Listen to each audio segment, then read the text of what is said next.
赵老八这一开口，赵氏先族立刻传令，可芥末白却于此刻开口：族长大人，机不可失，失不再来。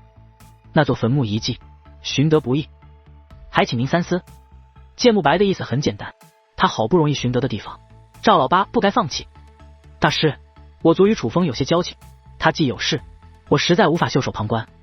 若大师不急，倒是可与我等同行，帮楚风解决事情，我们再同去那一界。若大师害怕迟则生变，那便只能于此处分道扬镳了。他日有缘，再做合作。赵老八说道。实在遗憾。芥末白也不过多相劝，而是大袖一挥，转身向外走去。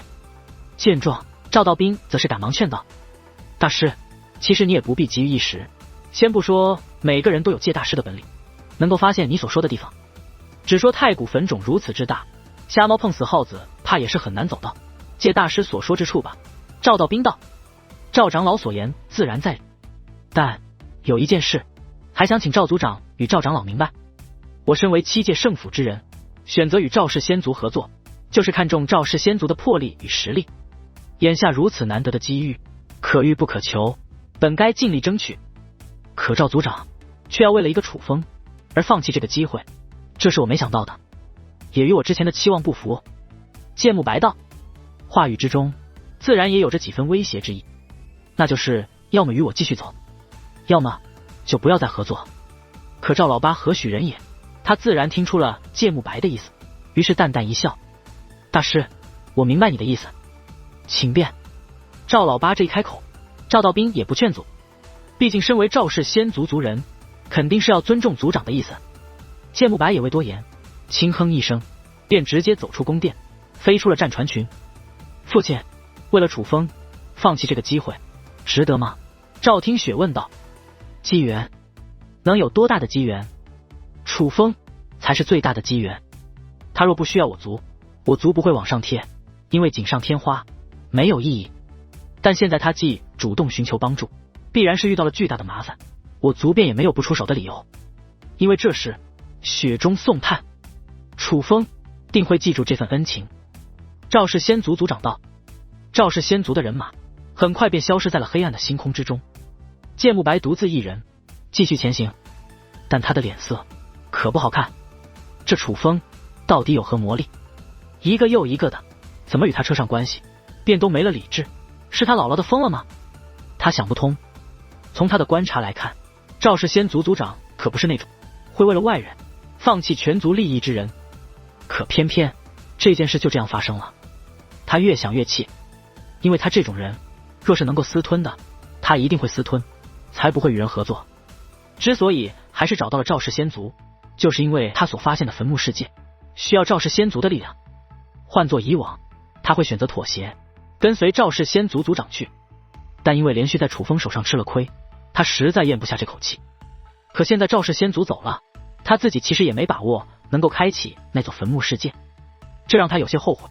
越是后悔越是生气，但他的怒火不是冲着自己，而是全都落在了楚风的身上。最没用的便是抱怨。可就在此时，一道声音忽然自前方响起，这使得芥末白脸色巨变。那是一个男子的声音，并不苍老，可却明显是不属于这个时代的声音。最主要的是，那声音没有蕴含任何威压与力量，就只是寻常的说话。可芥末白在听到那声音的一刻，却感觉汗毛竖起，就连自己的灵魂都在恐惧。